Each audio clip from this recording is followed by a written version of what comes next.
Jemi 2 motra të martuara në 2 vëllezër. Babai na ka ndruar jetë dhe nënën e kemi të smur. Nuk po gjejmë qetësi nga vëllezërit tonë. Ato kanë nënën në shtëpi, por neve na sulmojnë, neve motrave, për t'i bërë nënës izmet. Mirë po neve nuk na lejojnë burrat. Pra me një fjalë hoq stres i madh nga 2 anët.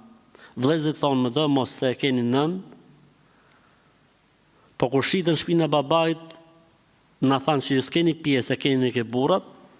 Burrat na thonë ju duhet rini në shtëpi, na shërbeni fëmijëve, gjithçka. Çfarë gjuna e bëjmë ne në këtë rast dhe kujt i bindemi ne në këtë rast? A e kemi xhenetin që kom të burrit apo e kemi xhenetin që kom të nonës? Ndërkohë që ne nuk kemi mundësi e vëllezërit i kanë mundësitë. Të quhen hallë shqiptare, subhanallahu, çfarë muhabetesh.